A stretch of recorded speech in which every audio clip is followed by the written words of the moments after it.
අද ආයුබෝවන් කියලා අපි දන්න දේ YouTube channel එකට ඕගොල්ලෝ හැමදෙනාම සාදරයෙන් පිළිගන්නවා. අද කෙටියෙන්ම කියනවා නම් වීඩියෝ එකෙන් කතා කරන්න යන්නේ අපි නිවසේ හැම කෙනෙක්ම වගේ පාවිච්චි කරන්න පුරුදු වෙලා ඉන්නවා LED බල්බ් මේ වෙන විට. ඉතින් මේවා අපි බොහෝ වෙලාවට වැරන්ටි කාලේ අවසන් වෙනවත් එක්කම අපි නිවසෙන් විසි කරලා දානවා. ඉතින් එහෙම කරන්නේ නැතුව අපි කොහොමද මෙන්න මේවා රිපෙයාර් කරගන්නේ කියලා පුංචි වීඩියෝ එකක් අදත් ඕගොල්ලොත් එක්ක කතා කරන්න තමයි ලැහැත්ති වෙන්නේ. මේ වෙන විට වෙළඳපොලේදී අපිට LED බල්බ් විශාල ප්‍රමාණයක් හොඳ බ්‍රෑන්ඩ් එකක මිලදී ගැනීමේ හැකියාව තියෙනවා. අද මේ වීඩියෝ එකෙන් කතා කරන්න යන්නේ පුංචි සරල පරිපතයක් එක්ක තියෙන LED බල්බ් එකක් ගෙදරදීම පහසුවෙන් රිපෙයාර් කරගන්න කියලා. අද මම LED බල්බ් රිපෙයාර් කරගැනීමේ වීඩියෝ එකේදී තෝරගෙන තියෙන ඉතාම සරල පරිපතයක් එක්ක අඩුම මුදලකට වෙළඳපොලේදී අපිට ලබා ගැනීමට හැකියාවක් තියෙන බල්බයක්. ඉතින් මේකට මූලිකම හේතුව උනේ මෙන්න මේ LED බල්බ් එක සීමිත ඉලෙක්ට්‍රොනික කොටස් ප්‍රමාණයක් තමයි අපිට දකින්න හම්බ වෙන්නේ. ඉතින් ඒ නිසා ඕගොල්ලන්ට ගොඩක් පහසුවෙන් මෙන්න මේ වගේ බල්බයක් මුලින්ම රිපෙයාර් කරන කෙනෙක්ට ගොඩක් පහසුවෙන් වැරදි හඳුනා ගැනීමට හැකියාවක් තියෙන නිසා තමයි මම මෙන්න මේ බල්බය තෝරා ගැනීමට හේතු වුනේ. බොහෝ වෙලාවට මෙවැනි දැවී ගිය බල්බ් එකක් ඕගොල්ලෝ ගලවගත්තට පස්සේ අපිට බාහිරින්ම නිරීක්ෂණය කරගැනීමේ හැකියාව ලැබෙනවා මොන කොටස්ද දැවී ගිහිල්ලා තියෙන්නේ කියලා. බොහෝ වෙලාවට මෙන්න මේ කැපැසිටර්ස් වගේ දේවල් තමයි නිරන්තරයෙන් මෙන්න මේ බල්බ් වල හානි වෙන්නේ. කැපැසිටර් බොහෝ වෙලාවට ඉදිවීමට ලක් වෙනවා, එහෙමත් නැත්නම් පුපුරා යාමට ලක් වෙනවා. ඉතින් ඒ වගේ නිරීක්ෂණ වලින් පුළුවන් අපිට පහසුවෙන්ම නිගමනය කරන්න මෙන්න මේ කොටස් තමයි හානි වෙලා තියෙන්නේ කියලා. අපිට කරන්න තියෙන්නේ මෙන්න මේ දැවී ගිය කොටස් එක්ක අලුත් කොටස් රීප්ලේස් කර ගැනීම. ඉතින් මෙතනදී දැවී ගිය කොටසට අදාළ පරිමාණයන්ගෙන්ම යුක්ත කොටස් භාවිතා කිරීම වැදගත් වෙනවා. ඉතින් අපි බලමු කොහොමද දැවී ගිහින් තියෙන කොළ පැහැති කැපැසිටර් එක රීප්ලේස් කරගන්නේ කියලා.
මම බල්බ් එකේ කැපැසිටර් එක මාරු කරගත්තට පස්සේ පවර් දීලා බැලුවා.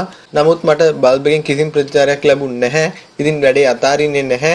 මට සිද්ධ වෙනවා මෙතනදී මෙන්න මේ SMD බල්බ් එකින් එක පරීක්ෂා කර ගැනීම සිද්ධ කරන්න. ඉතින් මේකෙදි මම මල්ටිමීටරයක් පාවිච්චි කරනවා සුපුරුදු විදිහටම. මෙතනදී මල්ටිමීටරේ ඕම් පරිමාණය මම තෝරගන්නවා. ඕගොල්ලන්ට ඕම් පරිමාණය වැඩි කිරීම 1 ඉඳලා වැඩි කිරීම 10 වැඩි කිරීම 100 වැනි පරිමාණ ඕගොල්ලන්ට තෝරගැනීමේ හැකියාව මෙතනදි තියෙනවා.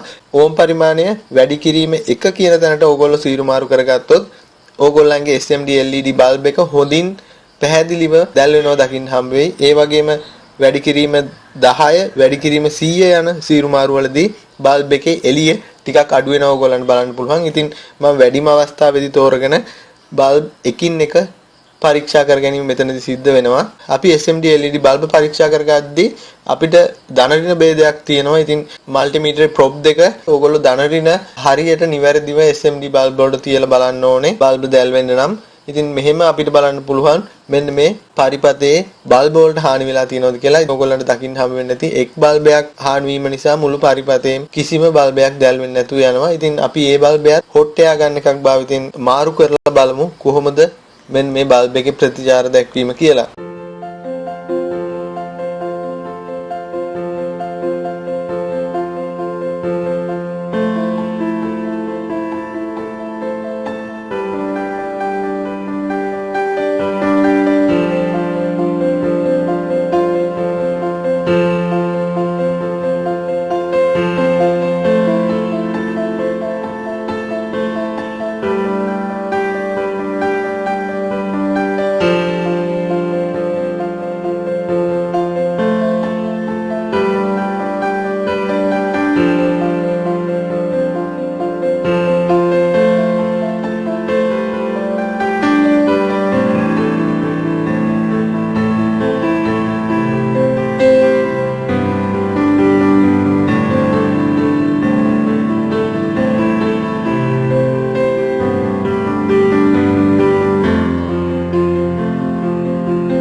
ඉතින් හොට් එයා ගන්න එකක් නැහැ කියලා ඕගොල්ලෝ ප්‍රශ්නයක් කරගන්න අවශ්‍ය වෙන්නේ නැහැ.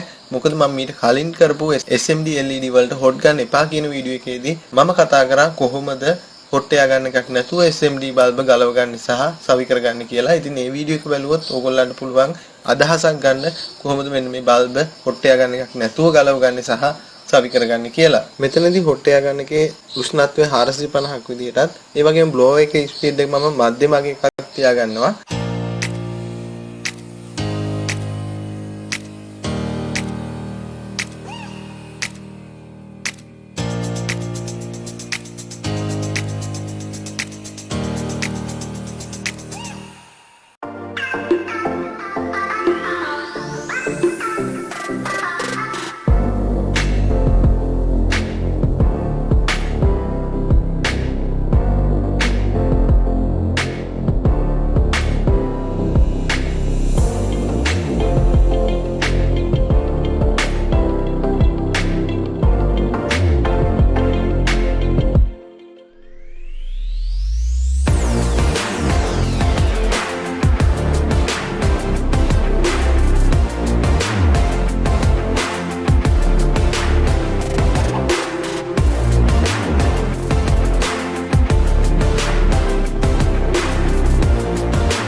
ඉතින් අද වීඩියෝ එක ගොඩක් සරල වීඩියෝ එකක් වෙන්න පුළුවන්. නමුත් ඉලෙක්ට්‍රොනික ගැන ආසාවෙන් ඉන්න ඕගොල්ලන්ට ගොඩක් වැදගත් වෙයි කියලා හිතනවා මේ වීඩියෝ එකත්. ඉතින් තවත් මේ වගේ වීඩියෝස් බලන්න අපේ channel එකත් එක්ක දිගටම රැඳී සිටින්න.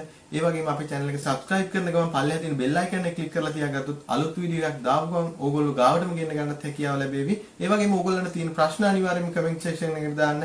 තවත් නොදන්න අයට දැනගන්න මේ වීඩියෝ share කරන්න. ඒ වගේම like කරන්න. යලිත් මෙවැනි වීඩියෝ එකකින් හමු වුණතුරු ඔබට සුබ දවසක්.